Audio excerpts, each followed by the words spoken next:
Conjunto de cordas, conjunto de acordes, conjunto de instrumentos, conjuntos. Esse é o canal do professor Cristiano Marcel, o canal que vai fazer você perder o medo da matemática. Assunto de hoje, conjuntos.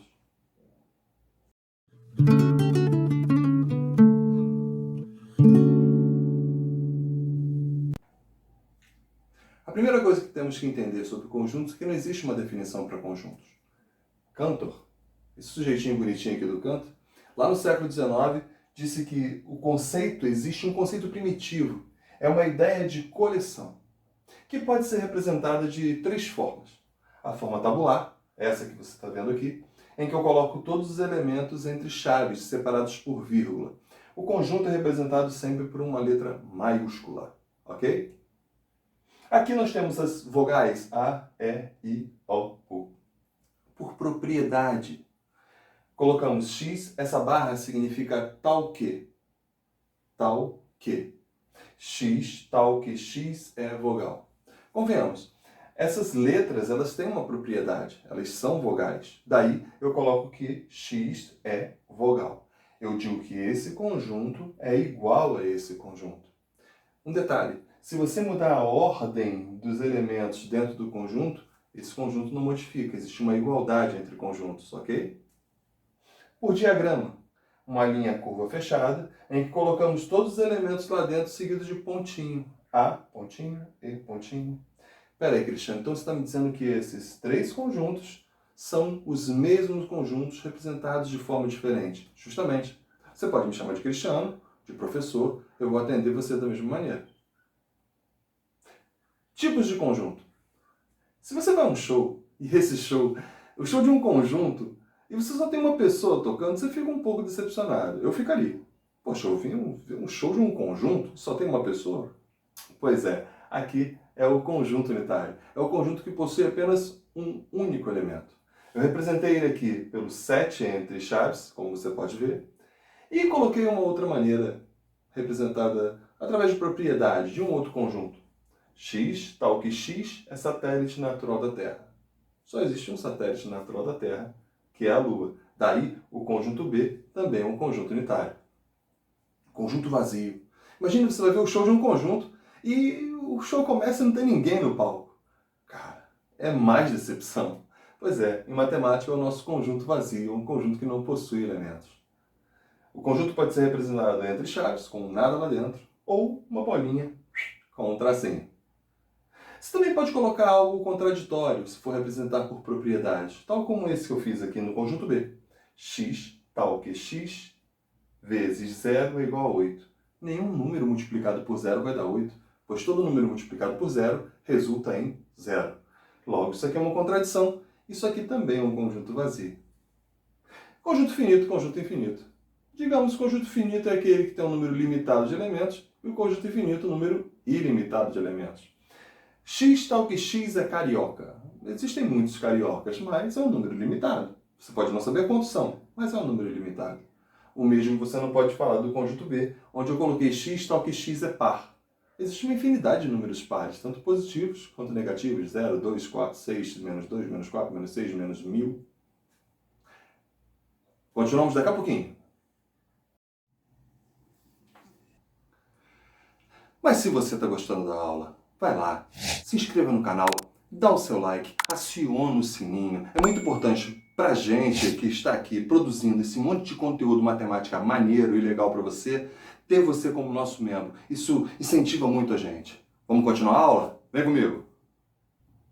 Vamos ver aqui a resolução de alguns exercícios bem básicos. Estamos começando a ideia de conjuntos, a noção de conjuntos, transformando da forma de propriedade e escrevendo na forma tabular, ok? Números pares. Colocando números pares, são aqueles números que são divisíveis por 2. Podemos, então, tranquilamente escrever assim: 0, 2, 4, 6, e uma reticências aqui, dizendo que ele segue infinitamente. 0 é par, ok? Mas não posso me limitar, quando falo de números pares, apenas com os positivos. Tenho que colocar também os negativos. Menos 2, menos 4, menos 6, menos 8 e assim por diante. Feito. Vamos à letra B? X tal que X é ímpar divisível por 2. Para o mundo, ímpar divisível por 2 não existe. Logo, esse conjunto B é um conjunto vazio. Olha eu colocando aqui. Também poderia representar dessa maneira. Certo? Vamos falar sobre eles futuramente em outras aulas, mas conjunto dos números naturais, o que seria isso? Esse N com essa barrinha. É o conjunto composto por números inteiros, positivos, incluindo zero.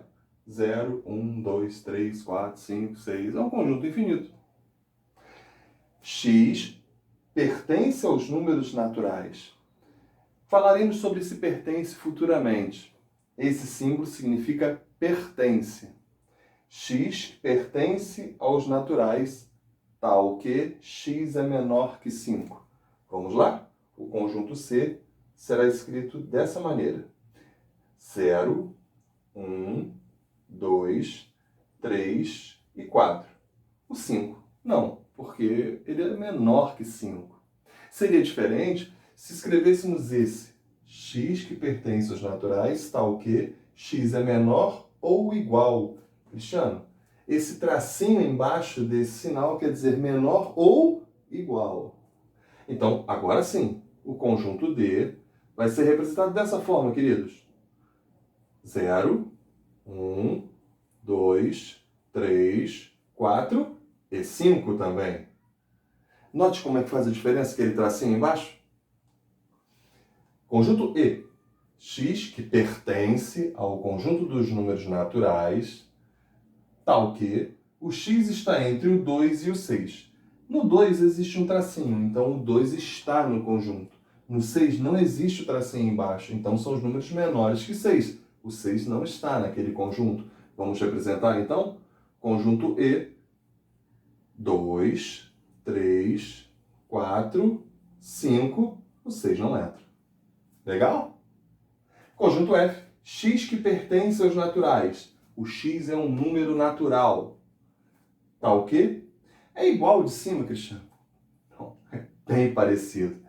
Não existe o tracinho 2, só existe no 6. Então vamos colocar aqui o conjunto F. O 2 não entra, só quem vem depois do 2. 3, 4, 5 e o 6 entra, porque é menor ou igual.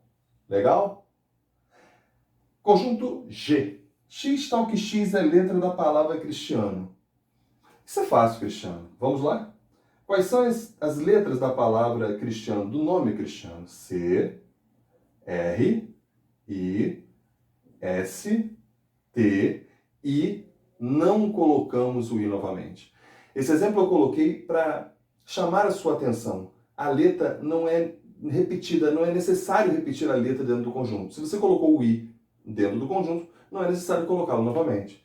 Cristiano, apesar do I aparecer 2 vezes, eu vou colocar apenas uma vez. A, N, O. Certo? Você deve ter se perguntado por que eu usei aquele símbolo de pertence agorinha mesmo. Vamos esclarecer isso agora. Existem duas relações. Uma relação chamada relação de pertinência, que acontece entre elemento e conjunto, e uma outra relação, que é chamada de relação de inclusão, que acontece entre conjuntos. Espera aí, Cristiano. Então esse símbolo, que significa pertence, esse ezinho, e esse que é o ezinho, com tracinho, que significa não pertence, eu utilizo entre elemento e conjunto, justamente. Mas se fosse entre dois conjuntos, entre dois conjuntos, eu uso a relação de inclusão, que é esse, parece com C, está contido, esse símbolo com o tracinho não está contido, o contém, que é o Czinho, digamos assim, virado ao contrário, e o tracinho nesse símbolo é o não contém, ok? Então, pertence ou não pertence? Elemento para conjunto. Contido não está contido, contém não contém, entre dois conjuntos. Vamos fixar isso aqui direitinho? Coloquei aqui, então, 3 conjuntinhos. Um conjunto A, um conjunto B e um conjunto C. E aí, algumas proposições foram colocadas aqui, eu quero saber se ela é falsa ou se ela é verdadeira. Vamos comigo? Vamos lá. 2 pertence ao conjunto A.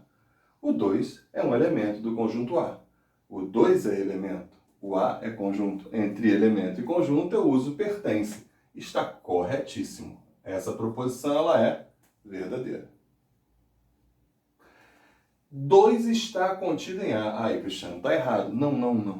Vamos lá. Esse 2 agora está entre chaves. Se ele está entre chaves, ele virou um conjunto. Aquele conjunto que eu falei para você que é o conjunto unitário. Uma relação entre conjunto e conjunto eu não uso pertence. Não pertence eu uso contido, não está contido, contém, não contém. E realmente ele está contido no conjunto A. Verdadeiro. Opa, 2 conjuntos, está contido, beleza. Falta conferir se todos os elementos do conjunto B também são elementos do conjunto A. Vamos lá? Todos os elementos do conjunto B são também elementos do conjunto A. Opa, que beleza, isso aqui é verdadeiro. A contém C. Se A contém C, todos os elementos do conjunto C estão no conjunto A. A relação está correta, são 2 conjuntos e uma relação de inclusão. Todos os elementos do conjunto C estão também no conjunto A? Não. O 9 e o 10 não deixam isso acontecer, logo isso daqui é falso. 4 e 5, entre chaves, forma tabular, um conjunto, pertence, não vou nem conferir, é falso. Porque entre conjunto e conjunto eu devo usar contido, não está contido, contém, não contém. O vazio está contido em A. Isso é verdadeiro, tá? O vazio está contido em qualquer conjunto. Daqui a pouquinho vamos ver que o vazio é subconjunto de qualquer conjunto. O vazio está contido em qualquer conjunto. Ok? O conjunto B está contido no conjunto B. Também é verdade. Todo conjunto está contido nele mesmo. Ok? E olha a contradição na letra H. O conjunto A não contém o conjunto A. Claro que contém. Isso aqui é falso. Todo conjunto está contido nele mesmo e todo conjunto contém ele mesmo. Ok? O conjunto B é igual ao conjunto C. Não, né? Para que fosse igual, todos os elementos deveriam ser iguais. Pode até mudar a ordem, mas os elementos devem ser os mesmos. Os elementos do conjunto B são 4, 5, 6 e 7. Do conjunto C, 6, 7, 8, 9, 10. Mas tem o 6, 7, 8. Mas todos eles devem ser iguais. Ah, beleza, agora eu entendi. 9 não pertence ao conjunto C. Tá maluco? Olha o 9 aqui. O 9 pertence ao conjunto C. Então isso aqui é falso, isso aqui também é falso. Mas está certo, né, Cristiano? É elemento e conjunto. Não, isso aí está certo. O que não está certo é que o 9 é elemento do conjunto C. A contém C. Não. Todos os elementos do conjunto C deveriam ser os mesmos. Não. Ah, é até repetido, né? Aqui, ó. Falso. C pertence ao conjunto B. Nem vou olhar, são 2 conjuntos. Hein? Você é doido. Falso. O A tem elementos. Se ele tem elementos, ele é um conjunto vazio? Não. Se ele tem elementos, ele não é vazio. Se o A tem elementos, ele é diferente de vazio, tá certo? Olha o conjunto aí, ó. Verdadeiro. 0 pertence a B. Não estou vendo 0 no conjunto B. Você está? Então isso aqui é falso. Belezinha? Finalizamos aqui a nossa primeira aula sobre conjuntos, uma aula bem básica, buscando sempre trabalhar os conceitos bem iniciais para que você possa caminhar com bastante segurança durante sua vida. Um forte abraço e até a próxima!